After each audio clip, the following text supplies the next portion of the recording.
이 시간 저희들에게 주신 하나님의 말씀은 요한 1서 2장 7절로 11절 말씀입니다.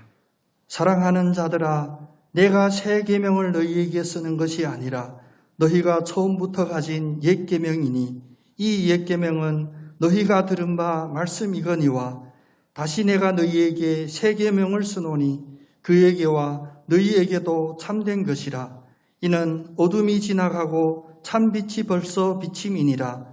빛 가운데 있다 하면서 그 형제를 미워하는 자는 지금까지 어둠에 있는 자요, 그의 형제를 사랑하는 자는 빛 가운데 거하여 자기 속에 거리낌이 없으나 그의 형제를 미워하는 자는 어둠에 있고 또 어둠에 행하며 갈 곳을 알지 못하나니 이는 그 어둠이 그의 눈을 멀게 하였음이라. 아멘. 너무나 은혜되고 마음이 뭉클하는 찬양이었습니다. 주님 받아주셨을 줄로 믿어요. 은혜 아니면 무엇이든지 우리의 생각대로 할 수 있는 것이 없습니다. 오늘 이 시간도 주님의 은혜가 풍성한 그런 예배의 시간, 여러분 축복받는 시간 다 되시기를 원합니다. 오늘은 8.15 광복 기념주일이에요. 세상은 8.15 하면 세일도 하는데 사실 8.15의 참된 의미는 우리의 힘이 아닌 하나님의 은혜로 우리에게 광복이 주셨다는 그 사실입니다. 이것을 깨닫지 못하면 바로 6.25가 터질 수 있고 또다시 6.25가 터질 수도 있습니다. 이것이 우리가 깨달아야 될 하나님의 참 진리인 것을 저희들이 압니다. 그래서 오늘은 광복주일이기도 하지만 또 이게 분단되어 아직도 전쟁이라고 하는 그러한 공포와 그러한 마음, 긴장감, 두려움 속에 있는 우리들에게 남북 통일을 위하여 간절히 기도하는 그런 공동기도 주일이기도 합니다. 여러분 기도할 때 세상이 말하는 힘으로의 통일이 아니라 정치적인 통일도 모르겠습니다. 우리는 오직 복음으로 하나님의 섭리로 통일되는 그날을 간절히 기도하는 여러분 다 되시기를 원합니다. 우리 코로나 때문에 제 특성도 또 여러 가지 이렇게 처음 겪어보는 일로 이렇게 하지만 우리 함께 이런 고백 한번 해봤으면 좋겠습니다. 사랑합시다. 다 사랑합시다. 이 박자 안 맞죠? 구호 부르려면 하나 둘 셋 해야 되는데 북한처럼 다시 한번 우리의 진심으로 고백을 한번 해보겠습니다. 무엇이나 다 사랑이니까 사랑합시다. 모든 것 다 사랑합시다.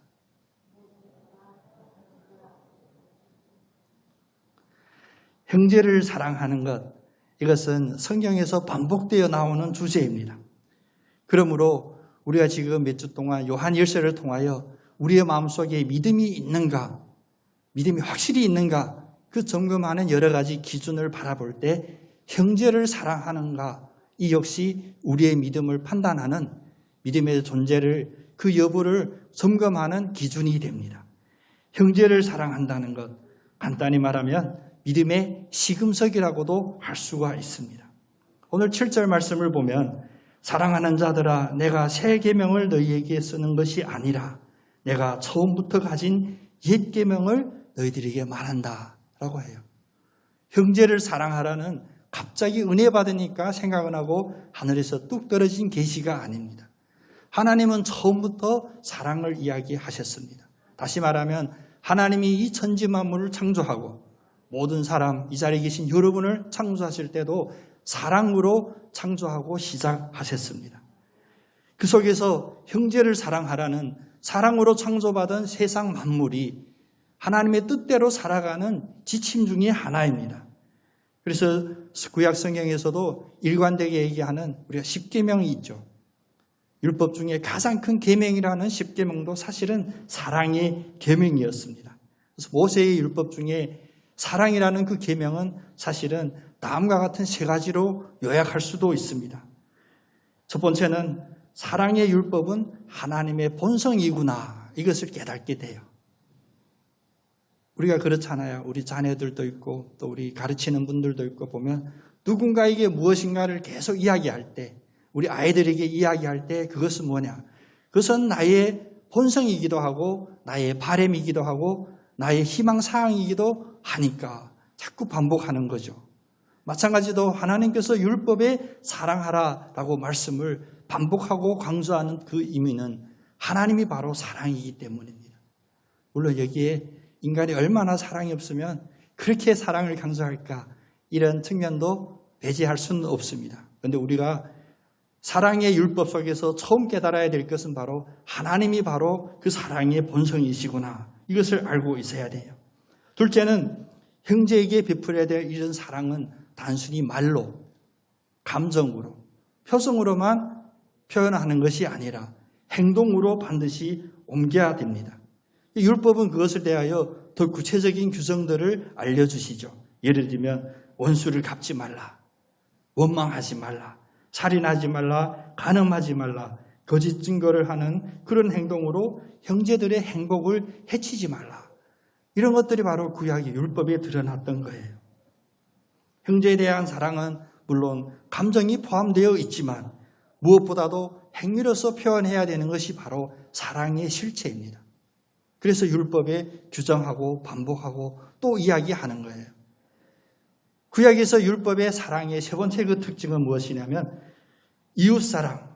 이것은 구약 성경 전체를 관통하는 가장 큰 계명이었습니다.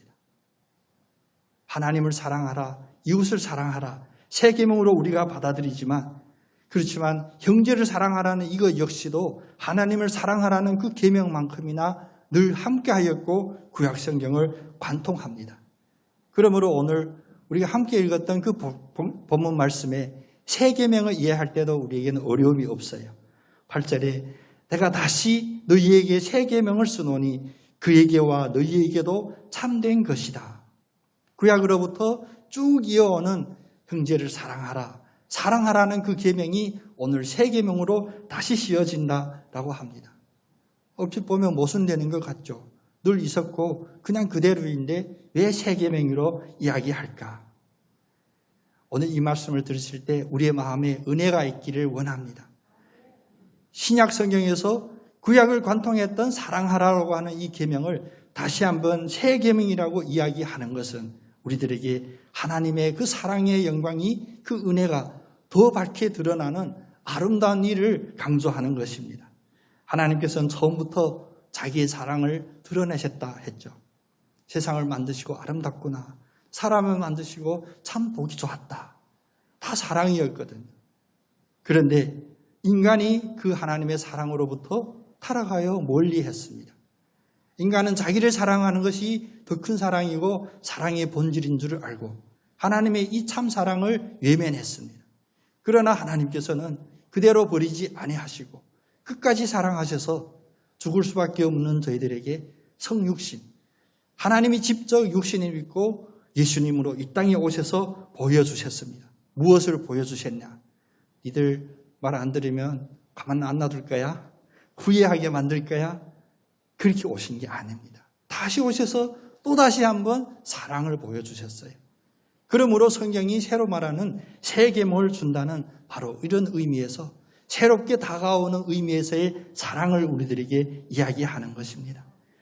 이 새 계명은 구약 성경처럼 무엇을 하지 마라, 무엇을 하라 이렇게 강요하는 어찌 보면 법률적인 그런 영제나 명령으로 쓰여진 것이 아니라 이 새 계명, 새로 드러난 이 사랑은 예수님의 본보기로 직접 보여주셨습니다. 예수님이 바로 사랑의 본질이었습니다. 예수님에게 바로 사랑의 의미가 있고 사랑의 깊이가 있고 사랑의 폭이 있었습니다. 그래서 다시 말하면 사랑하라는 율법의 본질이기도 하고 온전한 예수 그리스도의 드러나심이기도 합니다. 신학에서는 어려운 용어를 쓰죠. 계시, 보여주다, 알려주다. 그럼 예수 그리스도의 계시는 무엇이냐? 바로 사랑입니다. 그래서 요한복음 13장 3절에서도 새 계명을 너희에게 주노니 서로 사랑하라. 우리 마음에 이 성경 구절을 새기는 의미로 한번 같이 따라해 보겠습니다. 새 계명을 우리에게 주셨으니 서로 사랑하라입니다.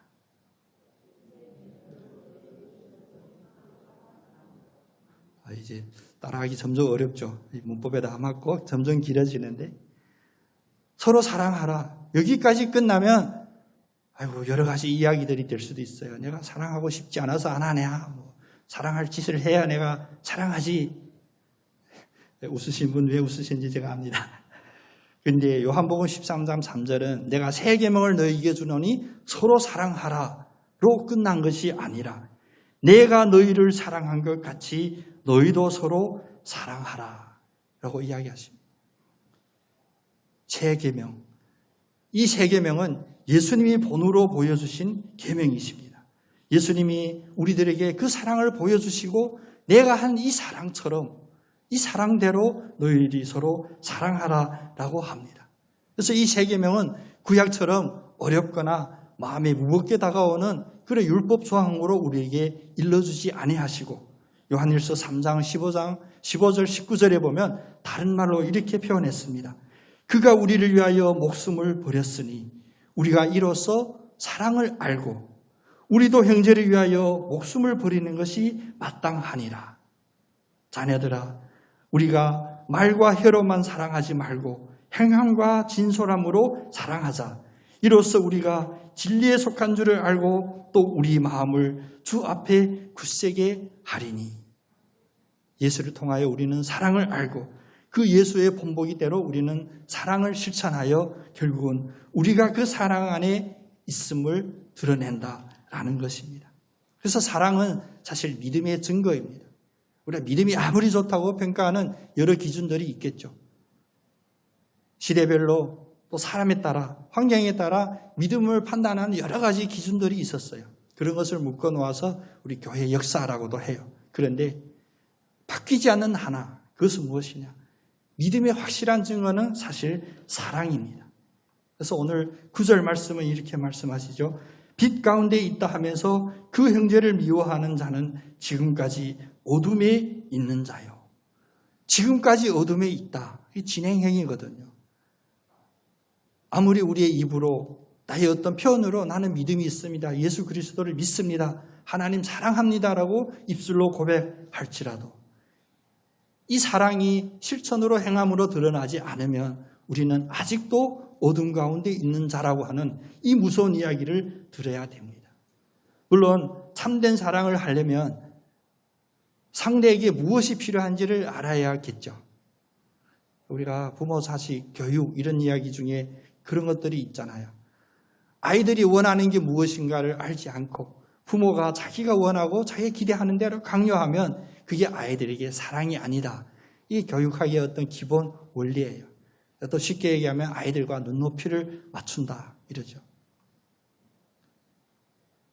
주님이 빛으로 오늘 말씀하신 것은 우리가 우리의 생각대로 나의 국한되어 있는 이해력으로 이야기하는 그런 사랑이 아니라 주님이 본을 보여주시고 주님이 빛으로 밝혀주시는 그 사랑을 실천하라라는 이야기입니다. 삼국지에 보면 여러 가지 이야기들이 있는데 그중에 화타라고 하는 유명한 의사가 있어요. 화타. 화타가 왜 유명해졌냐면 관우가 독이 든 화살에 맞았어요. 그리고 살 빼야 되고 독을 빼야 되는데 사실 마취를 해야 되잖아요. 물론 발이지만. 근데 관우는 대상부인지라 영웅인지라 마취하면 우리 전문 용어인데 이 녹화에서 자제해. 마취하면 쪽팔린다고? 마취를 안 하고 바둑을 두면서 수술을 해요. 그래서 사실 관우의 이름이 엄청 유명해졌거든요. 그런데 조조라고 하는 다른 인물이 병에 걸렸어요. 근데 그것은 요즘 말하면 MRI 찍어야 될 병이에요. 왜냐하면 머리 두통이 심한 거예요. 그래서 유명한 의사인 화타가 소개받았어요. 화타가 조조를 만나 이야기합니다. 주군의 이 병을 치료할 방법이 있습니다. 어떻게 하냐? 도끼로, 날이 선 도끼로 주군의 머리를 쪼개고 안에 있는 독을 치료하겠어요. 조조 난리 났죠. 이건 날 죽이려고 하는 것이다. 화타의 방법이 잘못된 거예요. 그런데 화타가 그 때문에 끝낸 것이 아닌데 사실은 치료해주고 싶지 않았다 이런 기록이 뒤에 나와요. 그리고 옥중에서 화타가 인생을 마치는데 이 이야기를 왜 하려고 하냐면 사실 우리는 어떠한 방법을 상대방이 어떻게 이해하든지 느끼든지 그것을 떠나 사랑의 가장 중요한 목적은 무엇이냐면 살리기 위한 것이에요. 내가 사랑한다, 사랑한다 입으로 표현할지라도 상대방이 그 때문에 죽어가고 위축이 되고 상처가 된다면 이것은 그 사랑의 목적에 맞지 않는 것입니다. 우리 한번 같이 고백해 보겠습니다. 사랑의 목적은 살리는 것이다. 그리고 나는 너 살리려고 하는데 방법이 맨날 옥박지르고 30년 전, 40년 전 잘못을 또 들춰내고 또 들춰내면 그것이 사랑의 목적에 타당하지 않는 것이에요. 우리가 사실 그런 실수 범하기 쉽습니다. 사람이 살다 보면 실수를 왜 안 하겠어요? 특별히 여기 아직 결혼을 앞두고 있는 친구들도 있고 이미 결혼한 분들도 있고 하지만 부부 생활에 제일 어려운 게 옛날에 어떠한 실수를 어떻게 지우개로 지울 수 없잖아요. 사랑은 지우개로 지울 수 있을지 몰라도 실수를 지울 수가 없어요. 근데 그걸 계속 끝까지 물고 늘어지고 또 얘기하고 또 이야기하면 이건 도저히 사랑의 그 목적에 맞지를 않아요. 두 번째는 사랑하는 그 방법도 제대로 되지 않았습니다. 그래서 물론 조조도 치료받지 못했지만 화타도 억울하게 죽게 돼요. 그 방법에 있어서 지혜롭지 못하고 사랑의 아름다운 방법이 아니었습니다. 요한복음 13장 34절 35절은 우리들에게 다시 한번 강조합니다. 서로 사랑하라. 내가 너희를 사랑한 것 같이 너희도 서로 사랑하라. 우리가 누군가를 사랑하고자 할 때 그 사랑하고자 하는 마음이 앞서기보다 예수님은 나를 어떻게 사랑했나? 예수님은 어떤 방법으로 사랑했나? 그것을 먼저 생각하시는 축복받은 여러분 다 되시기를 원합니다. 우리가 주님으로부터 받은 가장 큰 사랑은 바로 믿음으로 말미암아 구원을 받은 것입니다. 우리가 수천 번, 수만 번 다시 태어나고 어떠한 일을 행할지라도 물론 우리의 사랑의 행위로 우리가 구원받는 것이 아닙니다. 일방적으로 하나님이 먼저 우리를 사랑해 주심으로 우리에게 믿음을 주시고 그 믿음으로 말미암아 우리가 구원받게 되었는데 역으로 구원받은 우리는 다시 이 사랑으로 돌아갈 때 이 방법의 역방향으로 가면 됩니다. 예수님이 하신 그대로 예수님이 사랑하신 방법이 무엇인가 고민하고 연구하고 생각하고 그대로 행하고자 하는 그 마음만 있으면 됩니다. 혹시 시작이 형제를 사랑하고자 시작을 했다가 그 결과가 형제를 미워하게 된다면 이만큼 큰 철저한 실패가 없게 되죠. 사랑하기 위하여 사랑하는 그런 인간적인 방법이 아닙니다. 사실 광복 이후에 6.25라고 하는 우리 민족의 어찌 보면 이 세상에 지금 현재 유일하게 동족끼리 분단되어 있고 아직도 전쟁 상황에 있는 이 안타까운 상황. 왜 광복 뒤에 이것이 우리에게 임했냐. 정치학적으로 외교학적으로 여러 가지 분석해보면 딱 하나 욕심이었어요. 표현은 어떻게 했나 다 사랑으로 표현했어요. 내가 사랑하니까 내가 너희를 품지 않으면 너희들이 고통받으니까 그것을 이념으로 이용하고 그건 정치적으로 이용하고 제일 중요한 것은 본인들의 더러운 욕심을 겉으로 드러난 정의나 공정으로 이용해 먹었다는 거예요. 주 안에서 사랑하는 우리가 빛 가운데 있기를 원합니다. 빛 속에서 진실한 사랑하기 원합니다. 어떠한 계산이나 어떠한 나의 욕심이 아니라 오직 예수님이 우리를 무조건 사랑하고 다 내어주심으로 사랑했던 그 사랑으로 온전히 나가는 우리 모두가 되기를 원합니다. 특별히 요한 1서를 우리가 이제 읽다 보면 이제 필사 시작하신 분 계실 줄로 믿습니다만 길지 않아요. 요한 1서. 우리가 우리 성경을 한 권 한 권씩 이렇게 계기에 맞게 필사도 하고 한번 해봅시다. 이 요한 1서를 보면 특히 사랑에 대하여 엄청난 강조를 해요. 신학적으로는 요한 1서를 믿음의 확신을 주는 믿음의 증거의 기준을 주는 그러한 성경책이다라고 이야기하지만 우리가 신학적으로 바라보지 않고 그냥 글귀 그대로 바라본다면 요한 1서만큼 사랑에 대하여 이 중요함을 강조하는 책도 더 이상 찾아보기가 어렵습니다. 제가 몇 구절 찾아봤어요. 예를 들면 3장 14절 우리가 형제를 사랑함으로 사망에서 옮겨 생명으로 들어간 줄을 알거니와 사랑하지 아니하는 자는 사망에 머물러 있느니라. 사랑하지 않으면 사망에 머물러 있대요. 또 4장 7절 8절에 보면 사랑하는 자들아 우리가 서로 사랑하자. 사랑은 하나님께 속한 것이니 사랑하는 자마다 하나님으로부터 나서 하나님을 알고 사랑하지 아니하는 자는 하나님을 알지 못하나니 이는 하나님은 사랑이심이라. 또 4장 16절에 보면 사랑 안에 거하는 자는 하나님 안에 거하고 하나님도 그의 안에 거하시느니라. 5장 1절에 보면 예수께서 그리스도이심을 믿는 자마다 하나님께로부터 난 자니 또한 낳으신 이를 사랑하는 자마다 그에게서 난 자를 사랑하느니라. 형제, 우리가 누구를 형제라 부릅니까?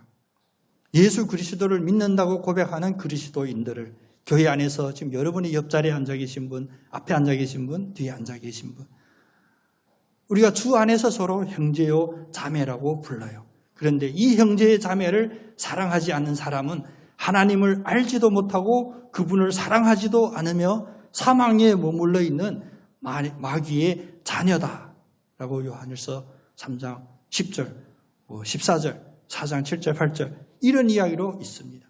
여러분 무겁게 받아들이시기를 바랍니다. 우리 세상 속담에도 여자가 하늘 품으면 어느 월에 서리가 내린다 이런 무서운 이야기가 있어요. 그런데 오늘 제가 방금 앞에 예를 들었던 이 성경 구절을 자세히 본다면 성경의 이 말씀은 여자가 하늘 품으면 어느 월에도 서리가 내린다는 그 속담보다도 더 극단적입니다. 아예 극단, 그 마지막 끝을 이야기해요. 어둠 속에 있느니라, 사망에 머물러 있느니라, 하나님을 알지 못하니라. 형제자매를 사랑한다. 이것은 우리가 사랑해야 되냐 마느냐 이런 논의나 그런 가능성, 내가 어떻게 하든지 사랑할 수 있는 사랑할 만한 것을 찾아서 사랑해야지 이런 이야기들이 아닙니다. 형제를 사랑하지 않는 사람은 하나님을 알지 못하는 것이다. 형제의 마음을 아프게 하고 상하게 하는 것은 사망에 머물러 있는 자가 하는 행위이다. 무겁게 받아들여야 됩니다. 이처럼 확고한 태도로 사랑에 대하여 가르침을 주시는 그 성경의 말씀, 하나님의 확실하신 그 뜻이 있기 때문입니다. 왜냐? 이 사랑은 바로 곧 믿음의 증거이고, 다시 말하면 영원한 삶과 죽음의 문제, 우리 영혼에 오고 가는 그 결말을 좌지우지하는 그 갈림의 기준에 사랑이 드러나냐 아니냐이기 때문입니다. 예수님은 마지막 심판의 그날을 성경에서 여러 번 이야기했어요. 그중에 가장 대표적이고 우리가 이해하기 쉬웠던 이야기 하나 어디에 있냐면 마태복음 25장 31절부터 46절에 있는 마지막 심판의 묘사입니다. 마태복음 25장 31절부터 끝절까지 여러분 오늘 예배 마치시고 시간 되시면 꼭 한번 읽어보시면서 우리 은혜 받기를 원합니다. 요약하면 이렇습니다. 31절 33절에는 마지막 심판의 날에 주님께서 영광의 보좌에 앉으셔서 양과 염소를 구분한다라고 시작해요. 그게 마지막 심판의 때이죠. 그런데 양은 오른편에 염소는 왼편에 나눠요. 그리고 양에게는 무엇이라고 이야기하냐? 내 아버지께 복받을 자이니 나와 예비된 나라를 상속받으라. 양. 하나님의 믿음으로 인정받은 자들은 바로 예비된, 미리 준비된 하나님의 나라를 상속받고 하나님께 복을 받는 자들이라고 했습니다. 그러면 왜 그들이 하나님께로부터 복을 받고 예비된 나라가 상으로 주어지냐? 그 밑에 보면 매우 쉽게 표현했어요. 35절, 36절에 보면 내가 줄일 때에 너희가 먹을 것을 주었고 내가 목마를 때에 마시게 하였고 나그네 되었을 때에 영접하였고 헐벗었을 때에 옷을 입혔고 병들었을 때에 돌보았고 옥에 갇혔을 때 와서 보았느니라. 이에 그 양들 하나님께 의인이라고 인정받은 그들이 깜짝 놀래요. 아니 37절 39절에 보면 주여 우리가 어느 때에 주님께 그렇게 하였습니까? 우리 그렇게 한 기억이 없습니다. 그때 40절 매우 중요합니다. 40절 말씀 임금이 대답하여 이르시되 내가 진실로 너희에게 이르노니 너희가 여기 내 형제 중에 지극히 작은 자 하나에게 한 것이 곧 내게 한 것이니라. 그 뒤에 41절부터는 왼편에 있는 염소들, 너희들이 내가 굶주릴 때 밥 주지 않았고 추울 때 입혀주지 않았고 이럴 때 우리 열심히 했습니다 라고 우기는 장면도 나와요. 그런데 결론인 46절에서 무엇이라 했냐? 염소는 영벌에, 양들은 영생에 들어가리라. 이렇게 마지막 심판을 이야기합니다. 이 구절은 사실 많이 인용이 돼요. 사실 우리도 알게 모르게 많이 사용해 왔어요. 세상 모든 사람 사랑해야 돼. 한 영혼을, 한 생명을, 한 사람을 천하보다 귀하게 여겨야 돼. 이런 이야기를 많이 해요. 교회가 구제하고 자선사업을 하고 모든 일을 할 때 이 성경 구절들이 많이 인용이 돼요. 물론 세상에 구제하고 긍휼을 베푸고 이런 인간적인 도덕적인 윤리적인 사랑 베푸는 것 맞는 일이에요. 해야 돼요. 그런데 이 구절을 우리가 그렇게만 봐서는 안 됩니다. 이 구절에 더 주목해야 할 것은 바로 다른 중요한 영적인 적용 때문에 그렇습니다. 오늘 이 말씀은 그리스도께 인도하기 위하여 사람들에게 물질적인 필요를 준다. 다시 말하면 선교를 위하여 전도를 위하여 우리가 사랑을 베푼다. 그런 차원의 이야기를 하는 것이 아닙니다. 이야기는 과정에 있는 이야기가 아니라 마지막 심판의 때를 이야기하는 그 순간인데 가장 중요한 것이 바로 40절에 내 형제 중에 지극히 작은 자 하나에게 모든 세상에 믿는 자 믿지 않는 자 모든 사람에게 베풀었던 사랑을 이야기하고자 함이 아니라 내 형제 중에 지극히 작은 자에게. 그럼 누가 주님이 칭하시는 내 형제일까요? 예수를 위하여, 믿음을 위하여, 교회를 위하여 옥에 갇히고 굶주리고 박해를 받는 그런 이들을 주님 오늘 말씀하시는 거예요. 우리도 세상에 살다 보면 사람들마다 이 성격이 다르잖아요. 어떤 분들은 사랑이 넘쳐요. 그렇게 마음이 후해요. 그런데 가끔 우리가 제3자로 바라보면 어떤 아쉬움이 있냐면 자기 식구를 먼저 아끼지 못해. 새로 만나면 막 너무 가까이 하고 자기 자녀, 자기 남편보다 밖에 사람들 인정받고 칭찬받는 거 좋아하고 이거 사실 실속이 없는 거거든. 아니 하나님 사랑하라고 했지 않냐. 누구나 사랑하라. 그런데 오늘 말씀들이 이 맥락을 잘 봐야 돼요. 내 식구, 내 자녀, 내 남편, 내 아내 사랑하지 않고 옆집 아저씨, 옆집 아내 사랑하면 큰일 납니다. 여러분 웃으셨지만 사실 이 웃을 만한 일이에요. 실제로 보면 기억하셔야 됩니다. 먼저 예수님이 칭하셨던 내 형제 중에 지극히 작은 자 하나에게 교회가 먼저 사랑이 있기를 원합니다. 예수 믿는 형제 자매끼리 먼저 사랑이 넘치기를 원합니다. 예수 믿다가 어려움 당하니 외면하지 마시고 예수 믿다가 핍박받는 자를 우리가 외면하지 않고 또 예수 믿다가 내 죄가 깨달아져서 고통하는 일을 다시 한번 난도질하지 마시고 그래 너 죄인이잖아. 아닙니다. 사랑의 목적 살려야 돼요.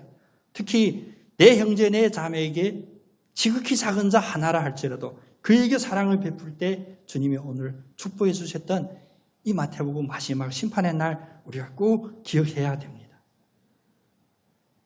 아무리 코로나 몇 단계라 해도 이 인사 하나만은 꼭 해야겠어요. 마스크 벗고 하면 안 됩니다. 앞뒤 옆에 계신 분 축복 한번 하겠습니다. 당신이 바로 나의 형제요 자매입니다. 이 자리에 앉아서 아프리카에 있고 동남아시아에 있는 어느 선교지의 그 형제를 내가 사랑해야지 그 생각 가져야 됩니다. 그런데 그 생각 먼저 내 앞에 있고 옆에 있고 뒤에 있고 우리 집에 아직 매주처럼 예배도 안 온 그 인간을 먼저 사랑하는 그 마음이 있기를 축복합니다. 가까이부터 사랑합시다. 내가 아껴야 될 사람부터 아껴야 됩니다.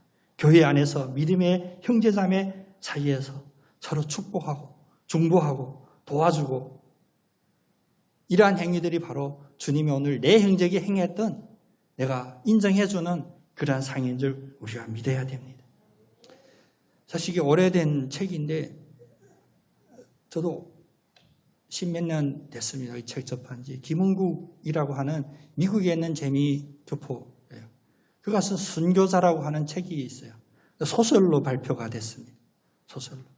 오늘 특별한 날, 이 광복주일 또 남북 평화를 위하여 기도하는 이 주일날 이 책이 떠올랐어요.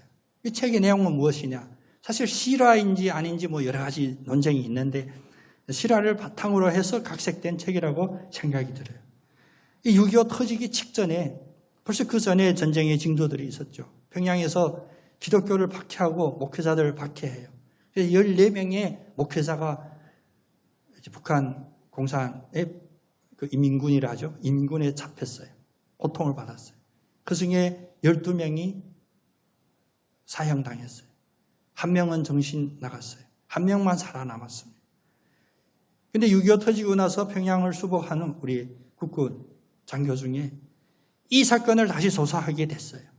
12명이 죽고 한 명이 정신병자가 되고 한 명이 살아있는 이 상황에서. 여러 가지 내용을 요약해서 말한다면 결국 그 순교한 12명, 순교자로 세워졌고 살아남았던 그 한 명의 목사는 배신자로, 완전한 배신자로, 교회의 배신자로 몰리게 됩니다. 그는 입을 다물었어요. 변명하지도 않고 설명하지도 않았어요. 묻는 사람들에게 이야기하지도 않았습니다. 이 신 목사가 나중에 이것이 밝혀지게 되는데 그 어떤 상황이었냐. 사실 여러분 이것은 이 세상의 악에도 이런 것들이 통해요. 우리가 굴복하고 머리 숙이면 그것이 우리가 살 길이 아닙니다.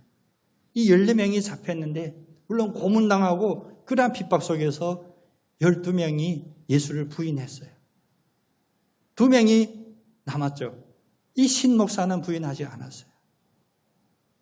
근데 북한군은 예수를 부인한 그 12명을 총살하고, 근데 이 과정을 본 그 나이 제일 어린 목사는 정신 나갔죠. 정신병자가 되고, 한 명 남아있는 이 신 목사는 끝까지 예수를 부인하지 않고 살아남았는데, 결국은 역사가 그에게 무엇으로 남겼냐. 당신만 배신자이고 12명이 순교자, 묘비도 세워지고 기념비도 세워져요. 근데 그는 이야기하지를 않았습니다. 왜 오늘 이 이야기를 하냐. 이것이 실화가 아니라도 저는 이야기를 하고 싶어요. 그리스도 안에서 형제자매를 사랑하는 사랑이 바로 이런 사랑입니다. 억울하죠. 답답하죠. 아닌데, 진실이 아닌데 그 신목사는 왜 입을 다물고 있었을까? 그 12명의 순교자가 세워지는 그 가정에 예수를 믿지 않는 자녀들이 우리 아버지 때문에 나 예수 목숨 바쳐 믿겠습니다는 그 후손을 보면서 그 이야기 할 수 없었고, 또 그 순교자들이 기념비 앞에서 믿음의 결단하고 예배드리고 기도하는 성도들을 보면서 그들이 배신자라고 이야기할 수가 없었고, 나 한 명이 내가 집에서 내 아들이 나를 뭐라 하고 배신자라고 하고 침을 뱉고 할지라도 이것이 바로 주님이 보여주신 사랑이다라고 믿었기 때문입니다.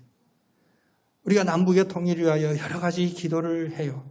지난 금요일 날 극동방송 통하여 우리 함께 기도에도 동참하셨잖아요. 하신 분도 있고 시간 때문에 못하신 분도 있겠지만 남북을 놓고 기도할 때 그 많은 기도 제목 중에 제 마음에 안 드는 기도 제목, 저만 아니라 여러분도 마음에 안 드는 기도 제목들이 있었을 거예요. 왜? 이 인간적인 힘이나 논리로 아니면 정죄로 이런 것이 통일이 안 됩니다. 어떻게 통일이 되냐? 예수님의 십자가의 사랑만이 이것을 통일할 수가 있어요. 우리 인간관계도 마찬가지. 오해했다고 풀 수가 없어요. 무엇이 풀려지냐? 하나님이 풀어줘요.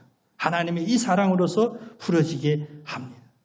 그래서 믿음으로 거듭난 자는 믿음으로 거듭났기 때문에, 왜? 옛사람은 죽고 새사람이 살기 때문에 세상에서 인정받지 못하고 세상에 조롱하고 비난해서 죽는 그 육신을 아까워하지 않고 오히려 이것 때문에 새로 살아나는 거듭나는 사람들을 사랑하는 그 마음이었습니다. 여기까지 오면 여러분 마음에 이런 확신이 들 줄로 믿습니다. 그래, 형제자매를 사랑하느냐 하지 않느냐가 바로 믿음의 증거구나. 그래서 성경이 반복하고 또 반복하고 구약에서 계명으로 주시고 신약에서 또 새 계명이라고 내용도 바뀌지 않은 그것을 또 새 계명이라고 우리에게 주시는 것입니다. 아까 우리가 고백했듯이 옆 사람에게 축복했듯이 형제자매를 사랑합시다. 형제자매를 사랑하는 것이 바로 남북의 통일이고 형제자매를 사랑하는 것이 바로 이 세상의 평화이고 형제자매를 사랑하는 것이 바로 가장 큰 공익이고 자선입니다. 주님 오늘 새로 주신 이 말씀이 우리가 처음 듣는 이야기는 아니지만 오늘 말씀 그대로 새 계명으로 다시 우리 마음판에 새겨지시기를 원합니다. 빛 가운데 있다 하면서 형제를 미워하는 자는 지금까지 어둠에 있는 자요, 그의 형제를 사랑하는 자는 빛 가운데 거하여 자기 속에 꺼리낌이 없는 자니라. 오늘 요한일서 2장 이 말씀이 우리 남북을 위하여 기도할 때, 가정을 위하여 기도할 때, 이 세상은 요즘 뉴스 보기 힘들어요. 너무나 찢어지고 쪼개져 있는, 평화가 없고 다 공의, 공정, 정의를 이야기하지만 이런 안타까운 상황 속에 우리의 기도의 제목이 되고 우리가 하나님 앞에 의지하는 막대기가 되기를 간절히 축복합니다.